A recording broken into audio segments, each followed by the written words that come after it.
अब देखिए जगत गुरु तत्वदर्शी संत रामपाल जी महाराज के मंगल प्रवचन।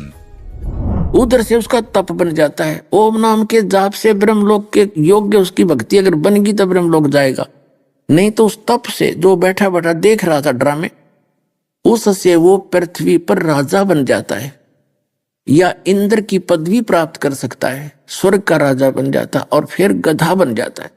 तो मार्कंडेय ऋषि को ये था कि मैं जो साधना कर रहा हूं ये अन्य से उत्तम है, क्योंकि ब्रह्मलोक के अंदर भी ऐसे ही एक महाइंद्र है और वहां भी ऐसे स्वर्ग, बहुत बढ़िया स्वर्ग रेस्टोरेंट है। इस यहाँ के कॉमन जो इंद्र वाले, यहाँ के इंद्र वाले लोग से वो ज्यादा सुंदर है, ज्यादा सुविधाएं हैं। जैसे आपको उदाहरण दिया, दिल्ली का रेस्टोरेंट हो कोई या बम्बई का हो।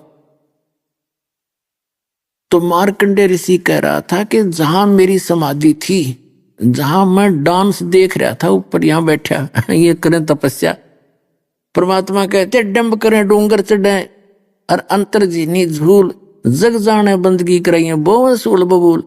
आम आदमी ने सोचा बड़ा साधक साधना करे, अब परमात्मा के ज्ञान से पता चला इधर डले ढोए थे, किकर बोए थे अपने अगत में। हमने ये भगत दिखाई दे थे, देखा सांग ऊपर ब्रह्मलोक का और बैठा मार्कंडेय तपस्वी बना।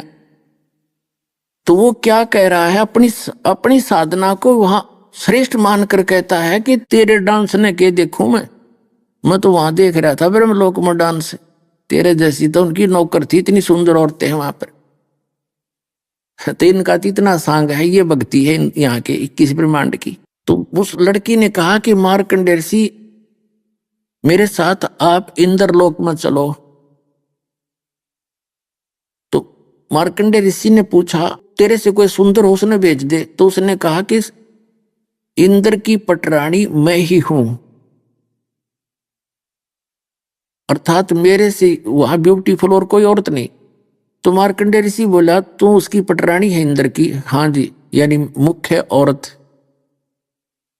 तो इंद्र मरेगा, उसका तो फिक्स समय है, उसके बाद तू किसने करेगी? तो वो कहने लगी मैं ऐसे ऐसे 14 इंद्र वरूंगी। कहती है जब 1008 चतुर्युग तक मैं तो बनी रहूंगी पटरानी, और एक बार मां की दिन में 14 इंद्रों का शासन काल समाप्त हो जाता है। एक इंद्र का 72 चतुर्युग का समय होता है, तो 14 से गुणा कर तो 1008 चतुर्युग होते हैं वैसे ये, लेकिन लंब सम इनको जो है 1000 ही मानते हैं। जैसे अपना 365 दिन मानते हैं, लेकिन 364 से 1/4 दिन वैसे होते हैं, लेकिन हम मानते हैं 365 दिन, ऐसा ही जानो एक वर्ष में। तो वहां बताया कि एक दिन में 14 इंद्र की मृत्यु हो जाएगी ब्रह्मा जी के जन्म में, अर्थात 14 इंद्र मरते रहेंगे, वो उनकी पटरानी यानी मेन औरत बनी रहेगी वहां की। तो मार्कंडेय ने पूछा कि वो 14 भी मरेंगे जब तू क्या करेगी? यह तो मृत्यु है तो यूं तो उनकी भी होगी।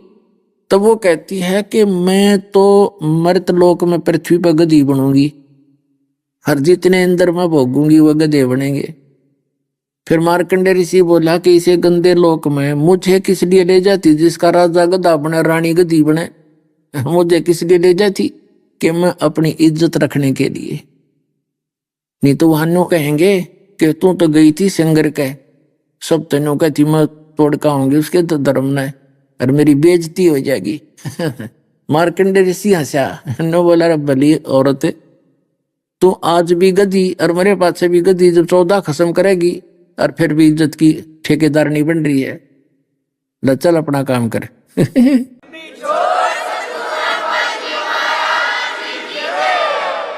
तो यहाँ सबकी रोल मार रखी काल ने, सबको भूल भुलैया कर रखी है। इतनी बातें हो रही थी तो इतने में इंद्र आ गया। इंद्र आ गया, कहने लगे हे बंद निवाज, आप जीते हम हारे, आप अपनी गद्दी स्वीकार करो, हम हार गए। तो मार्कंडेय ऋषि कहने लगा अरे अरे इंद्र, तेरी इंद्र की गद्दी हमारे लिए काग की बींट है, इसकी तरफ देखूं भी नहीं, क्योंकि उसने ऊपर का सुख देख रखा ब्रह्मलोक का, काल के उस बड़े जाल का, फिर एक दिन मार्कंडे ऋषि बैठा था और चींटियों की कतार जा रही थी, आ रही थी, कीड़नाल चल रहा था, कीड़नाल, ऐसे चींटियों की कतारें। मार्कंडे ऋषि ध्यान से देख रहा था। इंद्र पीछे से आके खड़ा हो गया, काफी देर देखता रहा, फिर बाद में प्रणाम करके कहा कि ऋषिवर, इन चींटियों का क्या निरीक्षण कर रहे हो? मार्कंडे ऋषि ने कहा कि मैं ये देख रहा हूं कि इन चींटियों में से कौन सी चींटी कितने बार इंद्र की पदवी पर रही है। इंद्र ने कहा कि क्या चींटियां भी? कहा ये इंद्र रही है। कहा इंद्र रही है, कभी स्वर्ग की राजा रही है। तो क्या देखा महाराज आपने कि इसमें एक चींटी ऐसी है जो केवल एक बार इंद्र की गद्दी पर रही है, बाकी तो कई कई बार धक्के खा चुकी है वहां पर। अपने आत्माओं विचार करना। ये आप जी के लिए एक पैमाना बताया जा रहा है कि तुम कौन सी वस्तु चाहिए और यहाँ की कौन सी वस्तु कितनी स्थिर है, कौन सा सुख स्थिर है। और 8वें अध्याय के 16वें श्लोक में लिखा कि ब्रह्मलोक में गए हुए प्राणी जन्म मृत्यु में, जो ब्रह्मलोक में प्राणी चले जाते हैं वहां सुख ज्यादा है, यहाँ से बकवाद ज्यादा है, लेकिन उनका समय भी ज्यादा है। यहाँ तो ब्रह्मा के एक दिन में ये सब नाश हो जाएंगे, या जन्नत भी जाएगी, स्वर्ग लोक भी, यो भी, पाताल भी, पृथ्वी भी, एक बार सब प्रलय हो जाएगी, पानी पानी हो जाएगा। और उसके बाद ब्रह्मलोक का नाश होगा जब एक ब्रह्मा जी की मृत्यु होगी, यानी इसके 100 वर्ष पूरे होंगे, जब वो ब्रह्मलोक से नाश होगा। उसके प्राणी मतलब वहां तब तक उसमें रहेंगे, ब्रह्मलोक नाश नहीं होगा, वहां के प्राणियों का इतना लंबा समय होता है, उसके बाद उनकी फिर जन्म मृत्यु होती है। वो समय ज्यादा है, इसलिए उसने उसको फाइनल मान लिया मार्कंडे ऋषि ने। अब परमात्मा निर्णय देते हैं, क्या बताते हैं? मन तू चल रे सुख के सागर, जहां शब्द सिंधु रत्नागर। भाई कोटि जन्म तन भर मत होगे, कुछ ना हाथ लगा रे। कोटि जन्म तन भर मत होगे, कुछ ना हाथ लगा रे। कुकर सुकर खर बया बोरे, तू कौवा हंस बुगारे। मन तू चल रे सुख के सागर, जहां शब्द सिंधु रत्नागर। फिर बताते हैं, कोट जन्म तू राजा की न मिटी न मन की आशा, भिक्षुकों का दर दर गुम्या, ये मिला ना निर्गुण रासा। इंद्र कुबेर ईश की पदवी, ब्रह्मा वरुण धर्मराया, और विष्णुनाथ के पुर को जाकर तो फिर भी वापस आए।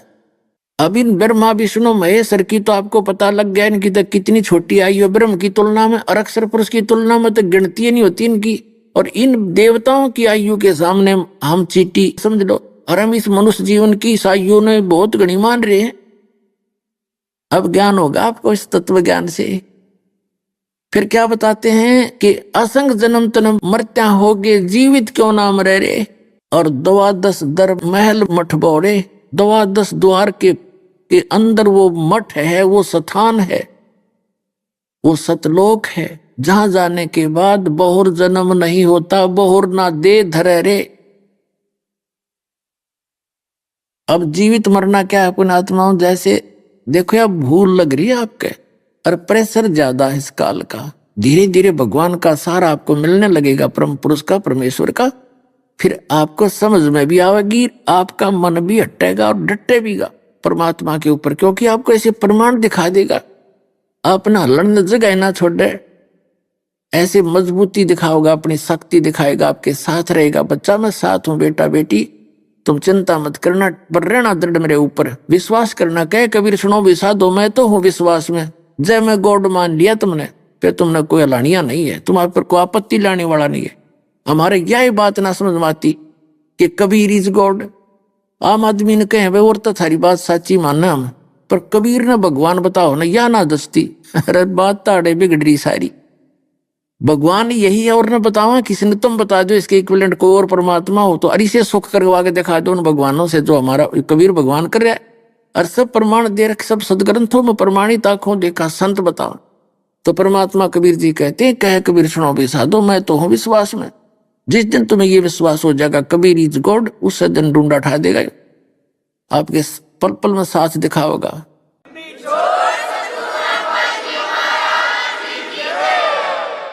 कहते हैं असंख्य जन्म तन मृत्या होगे, जीवित क्यों ना मरे रे।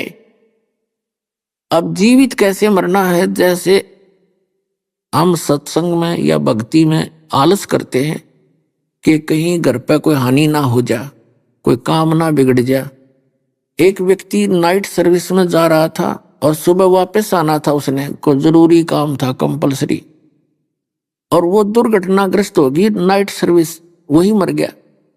अब उसने कितनी जल्दी थी, जाना था और वापस आना था, और वापस आया को नहीं, वो सारा काम मर गया उसका। अब कौन करेगा? वो जल्दी वाले न जिसकी खातिर रात ने भी ना सोया भाग जा रहा था। तो परमात्मा कहते हैं जब तुम सत्संग में आने लगो तो और आपको ये मन थोड़ा बहुत डरावे, तो परमात्मा इस बात ने याद करके चाल पड़ी, नो सोच के भी हम नो सोच लिया 3 दिन के लिए मर गए। अब 3 दिन के लिए नो सोचकर आगे 3 दिन में कोई काम खराब हो भी गया तो फिर जाके संभाल लेंगे। हर जब परमानेंट टिकट कट गई जब क्या करोगे? फिर भी तो सब्र करना पड़ेगा। अरीब 3 दिन में कुछ बिगड़ा नहीं, क्योंकि भगवान की तरफ चलते हैं, काम बिगड़ा नहीं करते, दूने ठीक होया करें, ये विश्वास रखना। पर धीरे धीरे दिल मजबूत होगा आपका, क्योंकि अभी तक काल ने घने डरा रखे, हम बुरा हाल कर रखे, हमारा जीवन छोड़ रखे। धीरे धीरे आपका यह बात विश्वास दृढ़ होगा। तो कहते हैं असंग जन्म तन मृत्या होगे, और जीवित क्यों नाम रह रे, 12 मद मैल मठ बोरे बोर ना दे धरे रे। फिर क्या बताते हैं? दोजक मीन नरक और बहिष्ट माने स्वर्ग, दोजक बहिष्ट सभी तय देखे, राजपाट के रसिया, और 3 लोक से तरपत नाही यो मन भोगी खसिया। इस मन की इतनी बुरी आदत है, जैसे कोई सरपंच बन जाता गांव का प्रधान, उसकी नीयत ये रहती है मैं चेयरमैन बनूं, जो बात बने अगले वर्ष वो चेष्टा करता अगली प्लान में कि चेयरमैन बनूं। चेयरमैन बनने के बाद फिर उसकी नीति बन जाती है कि मैं एमएलए बनूं, जो बात बने भाई। एमएलए बनने के बाद उसकी नीति होती है कि मंत्री बनूं तब बात बने, नहीं तक कोई फायदा नहीं एमएलए पद का। और मंत्री जो बन जाता है उसकी नीयत रहती है मुख्यमंत्री बनूं तब बात ठीक, नहीं तो भाई कोई नहीं आनंद आया, अभी पराधीन हूं मैं। और जो मुख्यमंत्री बन जाता है उसकी नीयत रहती है प्रधानमंत्री बनो जब बात रास आवे। इतने टिकट कट ले गधा बने पावा फिर वो। परमात्मा कहते जो काम करने का वो करा नहीं जाता, कहते 3 लोक भी दे दे इस मन पापी ने, इसकी सेटिस्फेक्शन नहीं है, इसको संतोष नहीं है, तुम्हें मूर्ख बनाए रखता है, तेरी जीवन अंत हो जाता है, तुम्हारी डिमांड खत्म नहीं होने देता।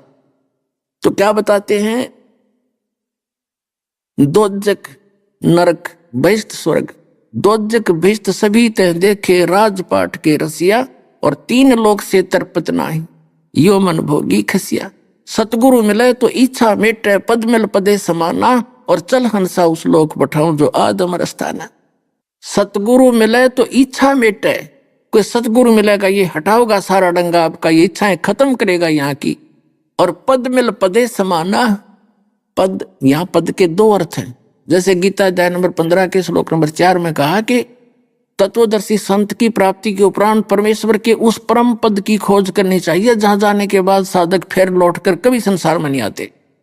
तो पद माने 2 अर्थ हैं यहाँ, पदमल पदे समाना।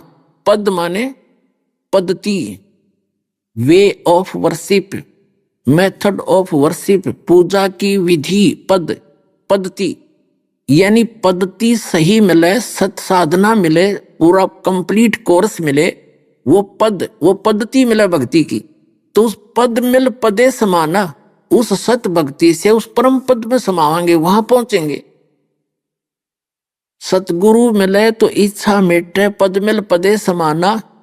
सतगुरु मिलेगा तो सारी ज्ञान भी बताओगा और समाधान भी देगा। और चल हंसा उस लोक पठाऊं जहां आदि अमर अस्थाना, शाश्वत स्थान। 18वें अध्याय के 62वें श्लोक में गीता जी में कहा कि अर्जुन तू सर्वभाव से उस परमेश्वर की शरण में जा, उसकी कृपा से तू परम शांति को, सनातन परम धाम को प्राप्त होगा। तो वो सनातन परम धाम वो संत मिला होगा। 4थे अध्याय के 34वें श्लोक में गीता ज्ञानदाता ने पल्ला झाड़ दिया कि उस तत्वदर्शी संतों की खोज कर ले, मैं नहीं जानता।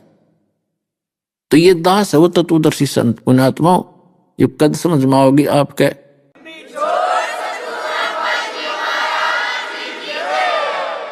कहते हैं सतगुरु मिले तो इच्छा मेटे, पद मिल पदे समाना, और चल हंसा उस लोक पठाऊं जो आदि अमर स्थाना।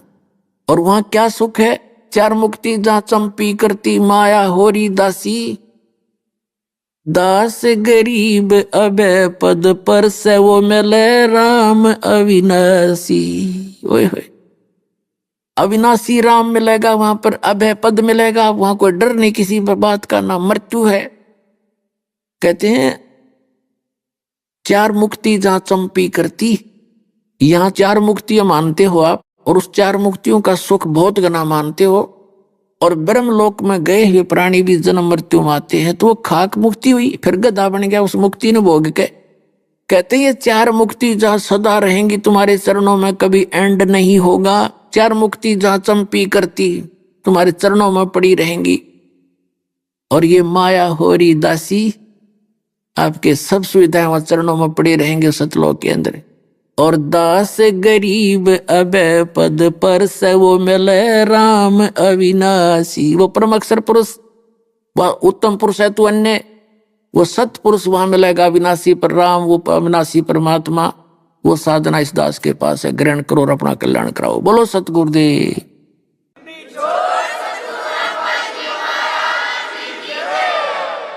परम पिता परमात्मा पूर्ण ब्रह्म, सारी सृष्टि के रचनहार कुल मालिक कबीर परमेश्वर जी की असीम रजा से आप चंद पुण्यात्माएं सत्संग सुनने के लिए उपस्थित हुए। जिस आत्मा के बहुत ही अच्छे पुण्य कर्म होते हैं उसको मानव शरीर प्राप्त होता है। मानव शरीर प्राप्त करके जो प्राणी परमात्मा की तरफ में भटक रहे हैं, परमात्मा के लिए कोई साधना कर रहे हैं, वो बहुत अच्छी आत्माएं होती हैं। लेकिन उनसे भी अच्छी आत्माएं वो हैं जिनको मनुष्य जीवन के अंदर सतगुरु प्राप्त हो जाते हैं।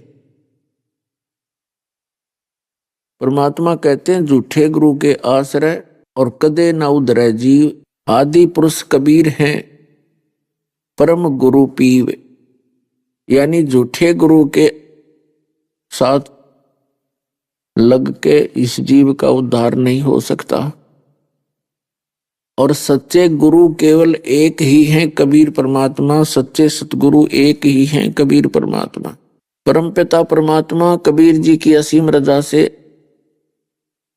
आप उन सर्वश्रेष्ठ पुण्यात्माओं में से हैं जिनको सतगुरु भी मिल गए और मानव शरीर भी आपको प्राप्त है, आपके अंदर भक्ति की तरफ भी है। कहते हैं माता पिता मिल जाएंगे 184 माँ, और सतगुरु सेवा और बंदगी भाई फिर मिलन की ना। जहां भी आपका जन्म होगा, जैसे पशु योनि में गए तो पशु के शरीर को प्राप्त किया, वहां भी माता पिता, पक्षी बने वहां माता पिता, जलचर बने वहां माता पिता, मानव शरीर प्राप्त किया फिर भी माता पिता मिल जाएंगे। लेकिन सतगुरु सेवा और ये भक्ति भाई फिर मिलन की ना। तो पुण्यात्माओं, इस सतलोक आश्रम के अंदर जो भी पुण्यात्मा पहुंच जाती हैं, वो किसी भी उद्देश्य से आते हैं, चाहे कोई दुख में आता है, चाहे कोई वैसे सुख के अंदर भक्ति की तरफ में आता है,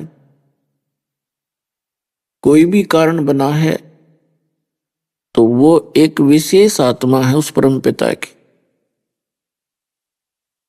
आपके लिए ही सारा कुछ हो रहा है। कोई पुस्तकों के माध्यम से आ रहे हैं, कोई टीवी चैनल सुनकर आ रहे हैं, या किसी भाई बहन से विचार सुनकर भी पुण्यात्मा सत्संग सुनने आ जाते हैं। तो ये जो भी कारण बनाया है परमात्मा ने आपके लिए बनाया है। वो कहते हैं गोता मारूं स्वर्ग में जा बैठूं पाताल, और कहे कबीर ढूंढता फिरूं अपने हीरे मोती लाल।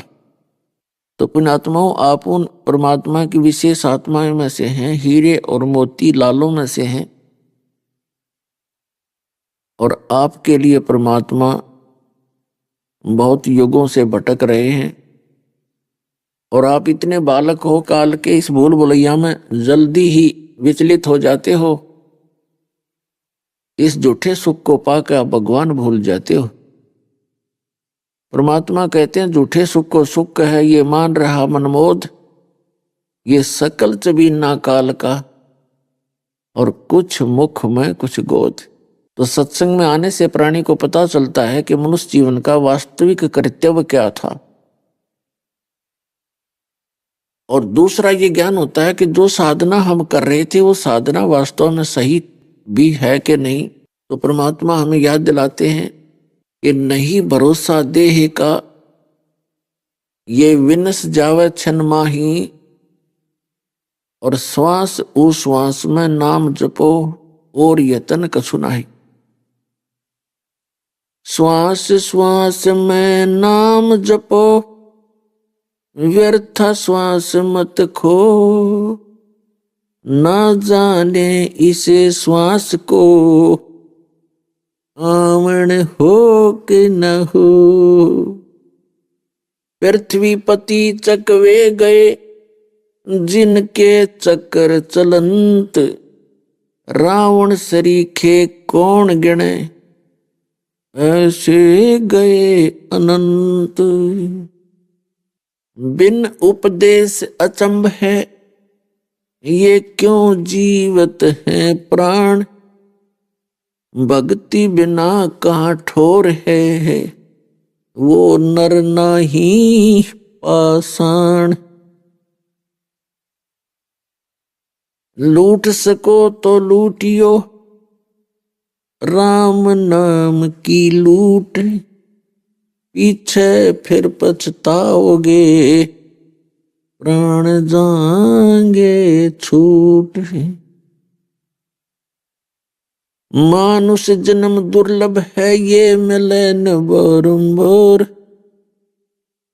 तरवर से पत्ता टूट जाओ बोर न लगता डर।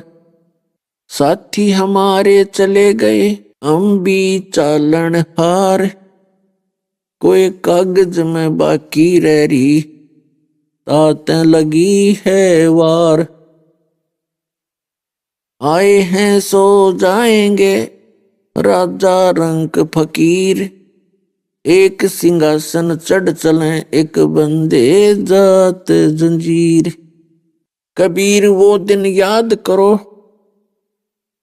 पग ऊपर तलसीस, मृत मंडल में आके तुम भूल गए जगदीश।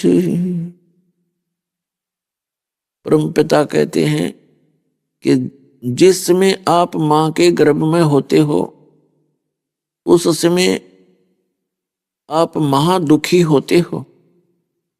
ऊपर को आपके पैर होते हैं, नीचे को सिर होता है,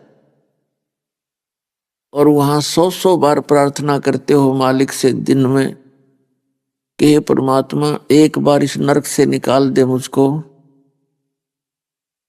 और फिर आपकी भक्ति करूंगा, संतों की खोज करूंगा, और अपने इस जन्म मरण के झंझट को छुटवाऊंगा, इससे मुक्ति पाऊंगा। और जब परमात्मा रजा करते हैं आपके शरीर को सकुशल मां के गर्भ से बाहर निकाल देते हैं, बाहर आकर आप भूल जाते हो परमपिता को। उसकी याद दिलाते हैं कि कबीर वो दिन याद करो, पग ऊपर तलसीस, और मृत मंडल में आके तुम भूल गए जगदीश। कहते हैं उस परमात्मा से, कहते वचन किए थे तूने मां के गर्भ में, उस समर्थ की रीझ छुपाई जिस परमात्मा ने आपको मां के गर्भ से और सकुशल बाहर कर दिया। अब उसको तो भूल गया। अब यहां कहते हैं उस समर्थ की रीझ छुपाई, उस परमात्मा ने जो आप पर रहम किया था उसको भूल गया तू। अब कुल कुटुंब से राता, यानी अपने कुल और कुटुंब में लीन हो गया, इसमें भूल गया भगवान को।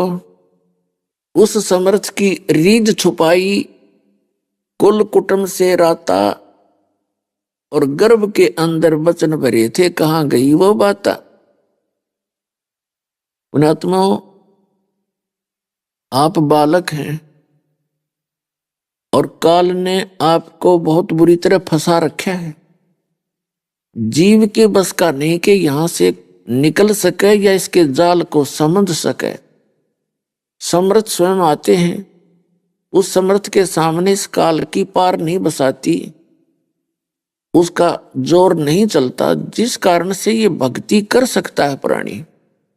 नहीं तो ये ऐसी चाल चलता है जैसे जिस आत्मा में तड़प होती है भक्ति की। उन्होंने घर भी त्याग दिए, जंगल में चले गए और वहां दिन रात साधनाएं की। साधनाएं कौन सी करते हैं उनको पता नहीं, वो साधना गलत करते रहे, उनमें सिद्धियां आ गई। उनको परमात्मा तो मिल ही नहीं सकता, क्योंकि वो भक्ति परमात्मा पाने की ही नहीं कर रहे थे। और वो कर रहे थे ये सोच करके हम सत साधना कर रहे हैं। जो भी भक्ति करता है प्राणी, वो यही सोच कर रहा है मैं जो साधना कर रहा हूं ये श्रेष्ठ है। और जिस दिन उसको ये पता चलेगा कि साधना शास्त्र अनुकूल नहीं है, उस दिन उसको छोड़ ही देगा, उसको त्याग देगा। श्रीमद् भगवत गीता अध्याय नंबर 4 के श्लोक नंबर 25 से लेकर 30 तक यही निर्णय दिया है कि अर्जुन, कोई तो देवताओं की पूजा करता है, कोई योग अभ्यास करता है, कोई तीक्ष्ण व्रत करता है, कोई तपस्या करता है, कोई योग साधना यानी योग करता है, और कोई स्वाध्याय करता है, और सभी अपनी अपनी साधनाओं को पापनाशक मानते हैं।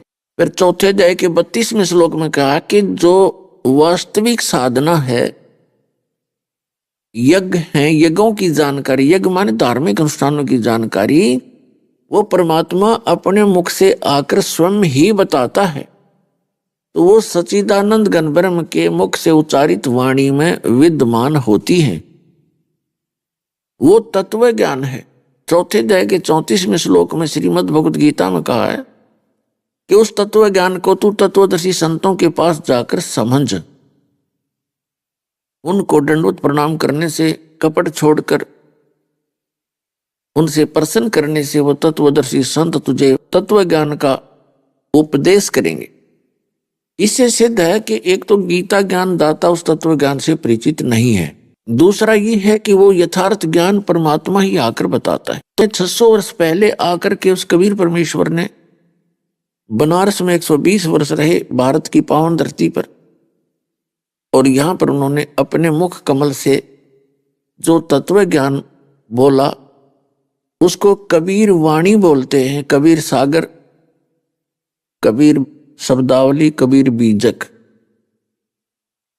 ये वो तत्व ज्ञान है, लेकिन इस तत्व ज्ञान के अंदर भी बहुत गूढ़ रहस्य हैं जिनको आज तक ये कबीर पंथी समझ नहीं सके और वो वास्तविकता से दूर रहे। तो उसके लिए परमात्मा स्वयं आते हैं या अपना कोई निजी प्रतिनिधि भेजते हैं। जब 600 वर्ष पहले परमात्मा स्वयं आए थे, उस समय अपने मुख कमल से ये तत्व ज्ञान उच्चारण करके वो चले गए थे। सहशरीर आए थे और सहशरीर चले गए थे। अब पुण्यात्माओं, उस परमेश्वर ने इस दास को भेजा है आप जी को ये तत्व ज्ञान समझाने के लिए।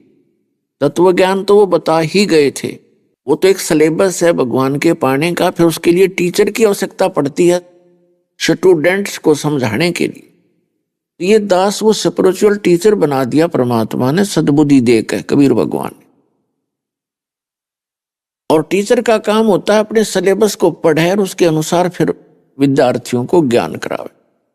आज तक दास ने देखा जितने भी धर्म ग्रंथ हैं, जिस भी धर्म के, वर्तमान के धर्म गुरु उन सदग्रंथों से परिचित नहीं।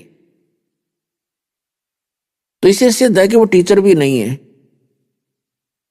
जो टीचर अपने सिलेबस से परिचित नहीं है तो टीचर नहीं है, वो तो बकवादी आदमी है। अपना उल्लू सीधा करने के लिए विद्यार्थियों का जीवन नाश कर रहा है। वो लोक वेद और दंत कथा सुना रहा है।